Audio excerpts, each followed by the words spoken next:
दोस्तों, अगर आप भी विराट कोहली को एक महान खिलाड़ी मानते हैं तो वीडियो को लाइक जरूर कीजिएगा। दोस्तों, चिन्ना स्वामी के मैदान पर कोलकाता ने लिखा है नया इतिहास। जैसन रॉय की बल्लेबाजी ने उड़ाए बेंगलोर के परखच्चे तो कोलकाता की फिरकी बनी बेंगलोर के लिए काल का दूसरा नाम।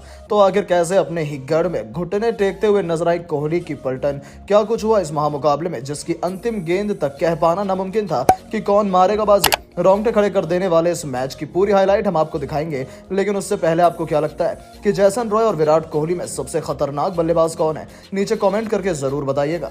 दोस्तों, बेंगलोर के चिन्ना स्वामी स्टेडियम में कोहली की सेना इतिहास रचने के लिए तैयार थी, जिनके सामने कोलकाता के नाइट्स की चुनौती थी। किंग कोहली को कप्तानी करते देखने का आनंद उठाने के लिए पूरा स्टेडियम खचाखच भरा हुआ था।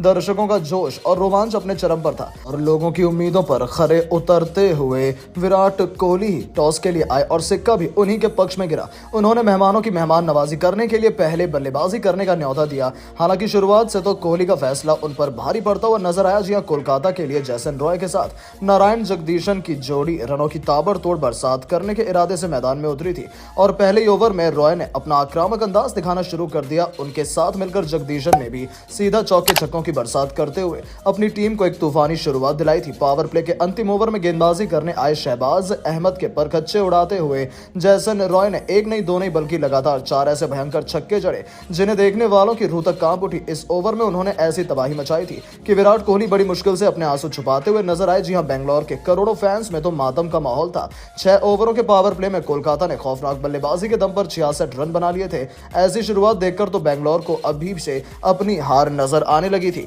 उसके बाद भी जैसन रॉय रुके नहीं और देखते ही देखते उन्होंने विस्फोटक अंदाज में केवल 21 गेंदों में ही अपना तूफानी अर्धशतक पूरा कर लिया था। बेंगलोर को कोई भी सफलता हासिल नहीं हो पा रही थी। इन दोनों के बीच 80 रनों से भी अधिक की पार्टनरशिप हो गई थी। ऐसे में बेंगलोर को किसी भी कीमत पर विकेट की दरकार थी। फिर 10वें ओवर में गेंदबाजी करने आए व्यस्क ने कुछ ऐसा चमत्कार किया कि कोलकाता को 440 वोल्ट का झटका लगा। उन्होंने पहले नारायण जगदीशन को चलता किया। वो 29 गेंदों पर 27 रन बनाकर वापस लौटे तो फिर ओवर की अंतिम गेंद पर उन्होंने जैसन रॉय को भी अपने जाल में फंसा लिया। एक ही ओवर में 2 झटकों ने कोलकाता को बैकफुट पर धकेल दिया था। जैसन रॉय केवल 29 गेंदों में 56 रन बनाकर चलते बने। ये बेंगलोर की वापसी का शंखनाद था, जहां से अब वेंकटेश अय्यर के साथ कप्तान नीतीश राणा पर अपनी टीम को संभालने की जिम्मेदारी थी और इन दोनों ने इसे बखूबी निभाया। दोनों ने रनों की रफ्तार में कमी नहीं आने दी और तूफानी अंदाज में उन्होंने अपनी पारी को आगे बढ़ाना शुरू किया। पलक झपकते ही दोनों ने कोलकाता की वापसी करा दी थी। नीतीश राणा बहुत तेजी से अपने अर्धशतक की तरफ बढ़ चले थे। एक बार फिर जैसे ही कोलकाता बेंगलोर पर हावी हो रही थी, इस बार उनके लिए काल का दूसरा नाम बन गए वानिंदु हसरंगा। जी हां, इस खिलाड़ी ने एक ही ओवर में पहले नीतीश राणा को अपना शिकार बनाया तो फिर वेंकटेश अय्यर को भी चलता कर एक बार फिर मुकाबले को बेंगलोर की तरफ झुका दिया था। इस मैच में इतनी बार करवट बदली थी कि देखने वालों की आंखें फटी की फटी रह गई थी।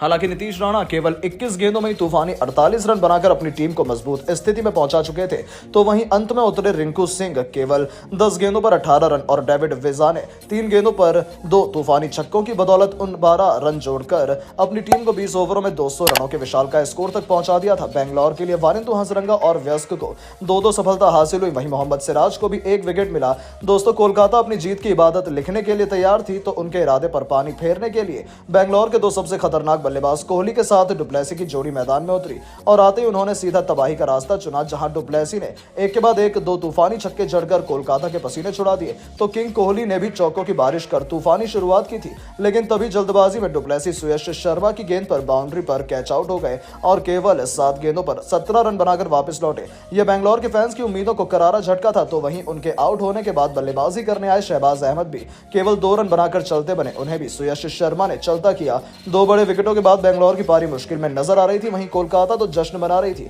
उनकी खुशियों को मातम में बदलने के लिए मैदान में उतर चुके थे the big show Glenn Maxwell. इसी के साथ 5 ओवरों में ही बेंगलोर 50 रनों का आंकड़ा पार कर चुकी थी, लेकिन तभी कुछ ऐसा हुआ जिसमें करोड़ों बेंगलोर फैंस की आंखों में आंसू ला दिए। जी हां दोस्तों, वरुण चक्रवर्ती को बड़ा शॉट लगाने के प्रयास में ग्लेन मैक्सवेल अपना विकेट गवा पवेलियन जाने पर मजबूर हो गए, जिसके बाद तो पूरे स्टेडियम में सन्नाटा था। वहीं कोलकाता जश्न में डूब चुका था क्योंकि 6 ओवरों के पावर प्ले में 58 रन बेंगलोर ने बनाए थे। तो वहीं उनके 3 बल्लेबाज पवेलियन की शोभा बढ़ा रहे थे, जहां से अब किंग कोहली के साथ महिपाल लोग रोड पर अपनी टीम को संभालने की जिम्मेदारी थी। दोनों ने 8 ओवरों में अपनी टीम को 71 रनों तक पहुंचा दिया था। ये दोनों शानदार फॉर्म में लग रहे थे। वहीं इनके बाद भी बेंगलोर के पास कई खूंखार बल्लेबाज हैं जो इस लक्ष्य को हासिल करने का दम रखते हैं। ऐसे में यह मुकाबला एक बार फिर अंतिम ओवर तक जाएगा, जहां टीम को बाजी मारने का मौका मिल सकता है। लेकिन दोस्तों, आपको क्या लगता है कि बेंगलोर और कोलकाता में कौन सी टीम आईपीएल के प्लेऑफ में क्वालिफाई करने की बड़ी दावेदार है? नीचे कमेंट करके जरूर बताइएगा और ऐसी शानदार खबरों के लिए चैनल को सब्सक्राइब करना बिल्कुल ना भूलें। धन्यवाद।